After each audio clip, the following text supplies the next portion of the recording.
আসসালামু আলাইকুম রহমতুল্লাহি ওয়াবারাকাতুহু। আমি আপনাদের সামনে আইয়ামে তাশরিক সম্পর্কে কিছু কথা বলার জন্য চেষ্টা করব ইনশাআল্লাহ। আইয়ামে তাশরিক কখন থেকে পড়তে হয়, কবে থেকে পড়তে হয়, কোন অক্ত থেকে পড়তে হয়, কবে শেষ হয়, কোন অক্ত পর্যন্ত শেষ হয়, আমরা বাঙালি মানুষ, বাংলাদেশি মানুষ অনেকে বুঝতে পারি না, এলোমেলো হয়ে যায়। তো আমরা একটা হিসাব করব, জিলহজ মাসের চাঁদ ওঠার পর থেকে নিয়েই আমরা গণনা হিসাবে জানতে পারি যে 10ই জিলহজ কোরবানি ঈদ হয়, ঈদুল আজহা 10ই জিলহজ। তো আমরা এখান থেকে হিসাব করে সহজভাবে জানতে পারব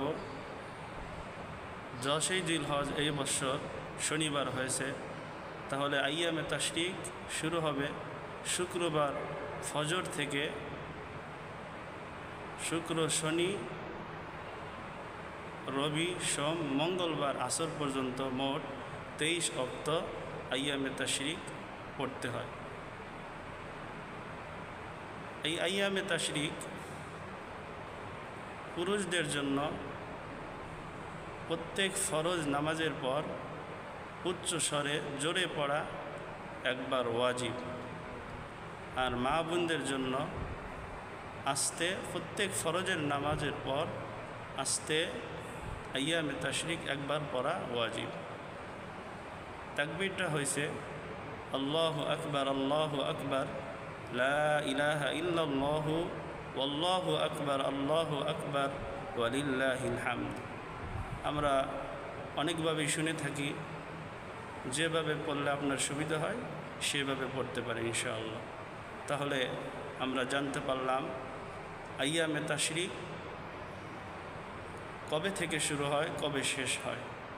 যদি আপনাদের ভিডিওটা ভালো লাগে তাহলে এই ভিডিওটা সকল মুসলমান ভাইদের কাছে পৌঁছানোর জন্য আমি আপনাদেরকে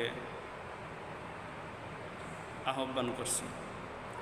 সকল মুসলমান ভাইদের কাছে পৌঁছায় দিবেন, আর সকলেই লাইক, কমেন্ট, শেয়ার করে সকলের কাছে পৌঁছায় দিবেন ইনশাআল্লাহ। আসসালামু আলাইকুম ওয়া রাহমাতুল্লাহি ওয়া বারাকাতুহু।